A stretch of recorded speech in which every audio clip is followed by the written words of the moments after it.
Hey, what's up? This is episode 5 of the Path to Stardom podcast with me, Sadia B. So over the past couple of days, I've been giving out a lot of information in regards to how to market your music. Before, as a music artist, you'd put out a song and then you'd wait to see who interacts with it. You put your links everywhere, and then afterwards you look at the analytics. Oh, these sorts of people are interacting with my song. They're from this place, they have this age, etc., etc. We've now flipped the script, and we have now learned that instead of doing that, the first thing you have to do is create a clear marketing message and see how your song solves problems for people. So people have 3 core desires: health, wealth, and relationships. And they're either moving away from pain or moving towards pleasure in health, wealth, or relationship. So after you figure out how your song solves their problems in one of these areas, you go out there online and you find the people who connect with your music. You go out there and you write a list of maybe 10 top websites that they go on, 15 Facebook groups, 50 plus influencers on Instagram, 50 plus influencers on Twitter, TikTok influencers, etc., etc. You have a big list of where they congregate, and you go there and you have real conversations with those people with your message and just get inside the mix. And all of that sounds simple, but in reality, it's quite difficult because you're not used to doing it. And because you're not used to doing it, it can be quite scary. And because it's quite scary, you probably don't want to do it. So you just procrastinate. You say, oh, I'm going to do it tomorrow, or I'm going to do it the next day and the next day. And then the next day and the next day turns from 2 days to 3 days to a week to 2 weeks to a month. And now you're sitting, you're doing nothing, and you haven't improved your music marketing. And I say that because sometimes personally, I struggle with that as well. I feel so overwhelmed by all the new information that I've learned. And although I love the information, I just don't know what to do next because a lot of the time I'm thinking too big. So here's how to get through your procrastination fears. Just start by doing one thing, by taking one step. So for example, I'm on the part where I'm finding the people who would be attracted to my music.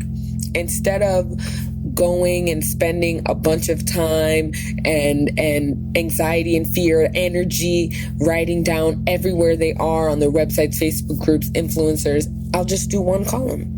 Today, I'll do the top 10 websites I think they go on. Tomorrow, I'll do the top 15 Facebook groups. The next day, I'll do top 50 influencers on Instagram. And I'm doing one thing at a time because I know I can do one thing. But to do all of them together, it's scary, it's overwhelming, and that's why I avoid it. I mean, we all avoid the unknown and we fear the unknown. And on top of that, many reasons why we may procrastinate, myself included, is because I'm afraid it'll be too difficult to do, that I can't do this. Another reason is maybe I do it, but I'm afraid that I'm going to fail, or I'm doing it wrong, or that I'm going to look stupid, or on a deeper level that I don't even believe that this will work for me. And to get through that, get through those fears, you just have to take the first step, just one step. No one's saying run a marathon in a day if you haven't been training for a marathon. And that's sometimes with all the information a lot of gurus give you, they're running at marathon pace and you have to run at marathon pace to kind of keep up with them. No. Start by taking one step. Start by walking instead of running, by breaking down the bigger task into something smaller so you feel like you can do it. And over time, that's what builds your confidence, and that's how you grow and are able to do more and more things. And when you don't stop, when you just commit to one thing every day, it's better than doing a billion things or 10 things in a weekend and feeling a lot of anxiety and stress. Everything that you want is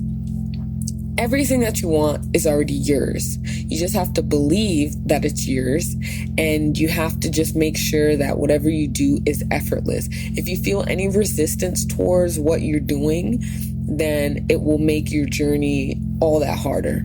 So why even create the resistance within yourself? Trust yourself. Don't be afraid to fail. Look at everything as a learning experience and just jump in with 2 feet. or in this situation, just one foot. Just dip your ankle in the pool. So that's my advice for today. With all the information that I'm giving you, it could be scary. So just start. And here's the Chinese word of the day. I'm going to teach you how to say good morning. Good morning in Chinese is 早上好. So oftentimes when I was in China with my coworkers, I would just come in and say 早早早早, because that's what they'd say back. 早早早早早. Morning, morning, morning. What's up? 早. So if you're listening to this in the morning, good morning. 早早早. And if you're listening to it later, you still learn something new. So anyways, this is Sadia B with the Path to Stardom podcast, day 5. Thanks for listening.